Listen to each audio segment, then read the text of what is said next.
ଉପମନ୍ୟୁଙ୍କ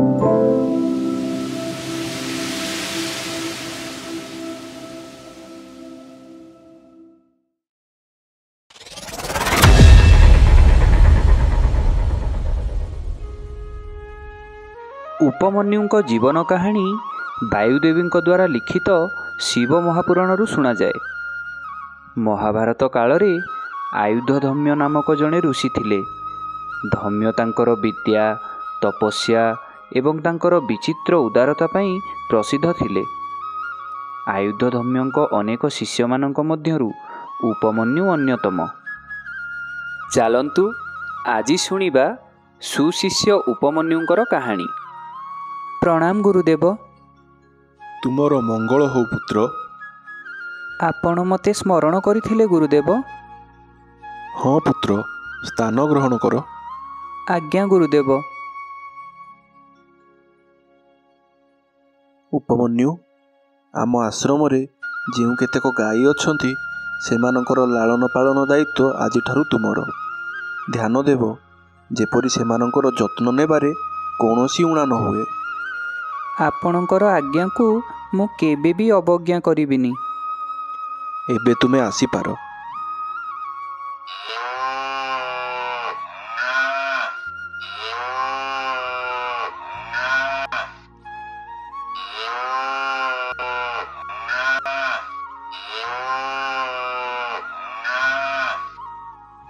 କ୍ଷୁଧାରେ ମୋ ପେଟ ଚଳିଲାଣି। ଯାଉଛି ନିକଟ ଗ୍ରାମରୁ କିଛି ଭିକ୍ଷା କରି ଭୋକ ନିବାରଣ କରିବି। ତାପରେ ଗାଈମାନଙ୍କୁ ନେଇ ଆଶ୍ରମକୁ ଫେରିବାକୁ ବି ତ ପଡ଼ିବ।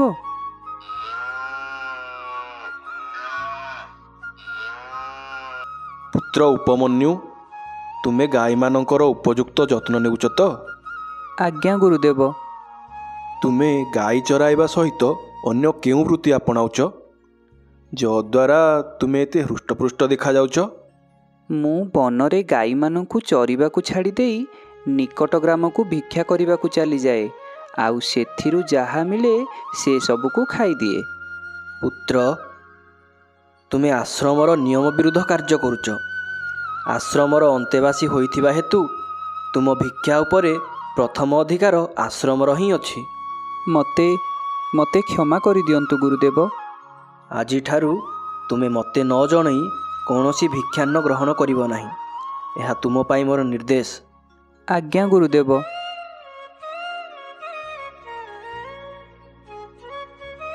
ପୁତ୍ର ଉପମନ୍ୟୁ, ଏବେ ତ ତୁମେ ତୁମର ସବୁ ଭିକ୍ଷା ଦେଇ ଦେଉଛ। ଏବେ ପୁଣି କେଉଁ ଜୀବିକା ଗ୍ରହଣ କରିଛ? ଗୁରୁଦେବ, ପ୍ରଥମ ଭିକ୍ଷା ଆପଣଙ୍କ ନିକଟରେ ସମର୍ପଣ କରିବା ପରେ ମୁଁ ଦ୍ୱିତୀୟ ଥର ଭିକ୍ଷାବୃତ୍ତି ଅବଲମ୍ବନ କରୁଛି।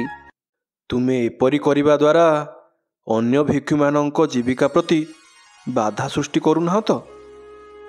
ଏହା ଆଦୌ ଉଚିତ ନୁହେଁ। କ୍ଷମା ଗୁରୁଦେବ।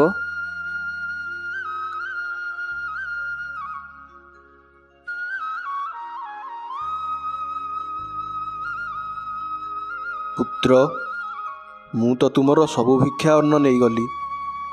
ତଥାପି ତୁମେ ଆଗ ପରି ହୃଷ୍ଟପୃଷ୍ଟ ଦେଖାଯାଉଛ। ତେବେ କିପରି ଜୀବନ ନିର୍ବାହ କରୁଛ?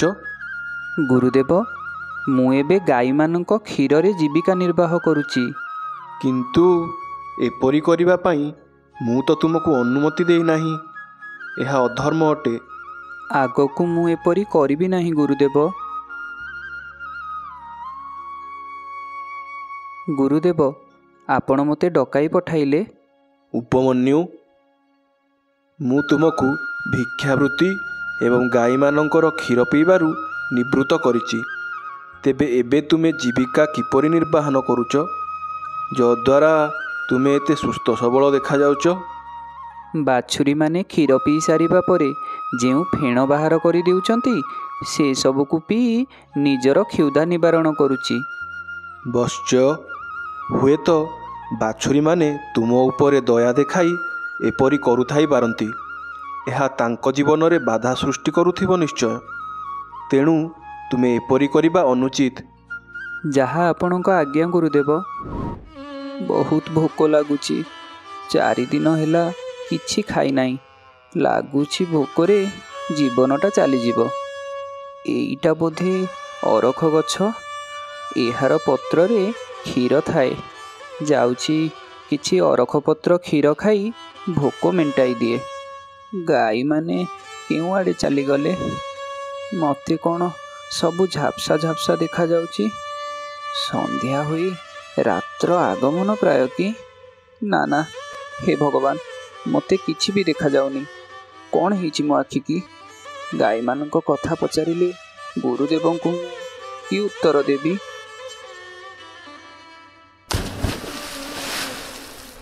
ସନ୍ଧ୍ୟା ଯାଇ ରାତ୍ରିର ଆଗମନ ହେଲାଣି। କିଛି ଗାଈ ଫେରି ଆସିଲେଣି। ଆଉ କିଛି ଗାଈ ଏବଂ ଉପମନ୍ୟୁ ଫେରିଲେଣି କି? ନା ଗୁରୁଦେବ। ଆସିନାହାନ୍ତି? କିଛି ଅଘଟଣ ଘଟିନାହିଁ ତ? ଉପମନ୍ୟୁଙ୍କର ଜୀବନ ନିର୍ବାହର ସବୁ ରାସ୍ତା ମୁଁ ବନ୍ଦ କରିଦେଇଥିଲି। ସେଥିପାଇଁ ବୋଧେ ଅଭିମାନ କରିଥିବ, ଆସିନଥିବ। ଢେର ବିଳମ୍ବ ହେଇଗଲାଣି। ଚାଲ ସମସ୍ତେ ଉପମନ୍ୟୁକୁ ଖୋଜିବା ପାଇଁ ଯିବା। ଚାଲ। ବତ୍ସ ଉପମନ୍ୟୁ, ଉପମନ୍ୟୁ, ତୁମେ କେଉଁଠି ଅଛ?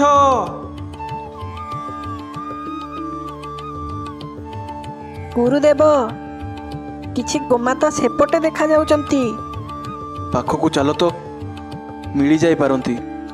ବତ୍ସ ଉପମନ୍ୟୁ, ଉପମନ୍ୟୁ, ତୁମେ କେଉଁଠି ଅଛ ପୁତ୍ର? ଉତ୍ତର ଦିଅ। ଗୁରୁଦେବ, ଗୁରୁଦେବ, ମୁଁ ଏଇଠି ଏ କୂଅରେ ପଡ଼ିଯାଇଛି। ଆରେ, ଇଏ ତ ଉପମନ୍ୟୁଙ୍କର ସ୍ୱର। ସେ ଦିଗକୁ ଚାଲ ତ। ଉପମନ୍ୟୁ, ବତ୍ସ ଉପମନ୍ୟୁ, ତୁମେ କେଉଁଠି? ଗୁରୁଦେବ, ମୁଁ ଏଠି ଏକ କୂଅରେ। ଆରେ, ଇଏ ତ ଉପମନ୍ୟୁଙ୍କର ସ୍ୱର। ଗୁରୁଦେବ, ଉପମନ୍ୟୁ ଏଇ କୂଅ ଭିତରେ ପଡ଼ି ଯାଇଛନ୍ତି। ଶୀଘ୍ର ଆସନ୍ତୁ ଗୁରୁଦେବ। ପୁତ୍ର, ତୁମେ ଏ କୂଅ ଭିତରେ ପଡ଼ିଲ କିପରି? ଗୁରୁଦେବ, ମୋତେ କିଛି ଦେଖାଯାଉନାହିଁ। ବୋଧହୁଏ ମୋର ଦୃଷ୍ଟିଶକ୍ତି ଚାଲିଯାଇଛି। ଗାଈମାନଙ୍କୁ ଆଶ୍ରମକୁ ଫେରାଇ ଆଣିବା ପାଇଁ ଫେରିବା ସମୟରେ ମୁଁ ଏହି କୂଅ ଭିତରେ ପଡ଼ିଗଲି। ହେଲେ ତୁମେ ଏହି କୂଅ ଭିତରେ ପଡ଼ିଲ କେମିତି? ଗୁରୁଦେବ, ଭୋକ ବିକଳରେ ମୁଁ ଅରଖ ଗଛର ପତ୍ର ଖାଇ ଦେଇଛି, ଯାହାପରେ ମୁଁ ଦୃଷ୍ଟିଶକ୍ତି ହରେଇ ବସିଛି। ଉପମନ୍ୟୁ, ତୁମେ ଦେବବୈଦ୍ୟ ଅଶ୍ୱିନୀ କୁମାରଙ୍କୁ ପ୍ରାର୍ଥନା କର। ସେମାନେ ତୁମକୁ ତୁମର ଦୃଷ୍ଟିଶକ୍ତି ଫେରାଇ ଦେବେ। ହେ ଦେବ, ଆପଣ ଦୁଇ ଜଣଙ୍କୁ ପ୍ରାର୍ଥନା କରିବାର ସାମର୍ଥ୍ୟ ମୋର ନାହିଁ। ମୁଁ ଆପଣଙ୍କ ନିକଟରେ ଶରଣାଗତ ହେଉଛି। ଦୟାପୂର୍ବକ ମୋର ଦୃଷ୍ଟିଶକ୍ତି ଫେରାଇ ଦିଅନ୍ତୁ। ବତ୍ସ ଉପମନ୍ୟୁ, ଆମ୍ଭେ ଦୁହେଁ ତୁମ ଉପରେ ଅତ୍ୟନ୍ତ ସନ୍ତୁଷ୍ଟ। ଏବେ ତୁମେ ଏହି ପିଠାଟିକୁ ଖାଇଦିଅ। କିନ୍ତୁ ମୁଁ ମୋ ଗୁରୁଙ୍କୁ ନ ପଚାରି ଏହି ପିଠାକୁ ଖାଇପାରିବି ନାହିଁ। ଆମ୍ଭ ଦୁହିଁଙ୍କୁ ତୁମ ଗୁରୁଦେବ ତାଙ୍କ ଗୁରୁଙ୍କୁ ନ ଜଣାଇ ଏହି ପିଠାଟିକୁ ଦେଇଛନ୍ତି। ତେଣୁ ତୁମେ ମଧ୍ୟ ତୁମ ଗୁରୁଙ୍କୁ ନ ଜଣାଇ ଏହି ପିଠାଟିକୁ ଗ୍ରହଣ କର। କିନ୍ତୁ ଦେବ, ମୋ ପାଇଁ ଏହା ନୀତି ବିରୁଦ୍ଧ। ଧନ୍ୟ ଧନ୍ୟ ତୁମେ, ଆଉ ଧନ୍ୟ ତୁମ ଗୁରୁ ଭକ୍ତି ଉପମନ୍ୟୁ। ଆମ୍ଭେ ତୁମ ଗୁରୁ ଭକ୍ତିରେ ଅତ୍ୟନ୍ତ ପ୍ରସନ୍ନ। ଆମେ ଆଶୀର୍ବାଦ କରୁଛୁ, ତୁମେ ଚକ୍ଷୁସ୍ନାନ ହୁଅ। ହଁ ଦେବ, ମୁଁ ଏବେ ସବୁ ଦେଖିପାରୁଛି। ମୋର ପ୍ରଣାମ ଗ୍ରହଣ କରନ୍ତୁ। ପ୍ରଣାମ ଗୁରୁଦେବ। ପୁତ୍ର ଉପମନ୍ୟୁ, ତୁମ ଅନାବିଳ ଗୁରୁଭକ୍ତିରେ ମୁଁ ଅତ୍ୟନ୍ତ ପ୍ରସନ୍ନ। ଯେପରି ଅଶ୍ୱିନୀ କୁମାର କହିଗଲେ, ତୁମର ଯଶ କାଳ କାଳକୁ ବଜାୟ ରହିବ। ହ୍ୟାଲୋ ସାଙ୍ଗମାନେ, ଆଶା କରୁଛୁ ଆପଣମାନେ ଆମ ଗପସବୁକୁ ନିଶ୍ଚୟ ଦେଖୁଥିବେ। ଯଦି ଆପଣମାନଙ୍କୁ ଆମ ଗପସବୁ ଭଲ ଲାଗୁଛି ତେବେ ଏହାକୁ ଲାଇକ୍ କରନ୍ତୁ, ଆଉ ଆମ ଚ୍ୟାନେଲକୁ ସବସ୍କ୍ରାଇବ୍ କରି ବେଲ୍ ଆଇକନ୍ଟିକୁ ଦବାଇ ଦିଅନ୍ତୁ।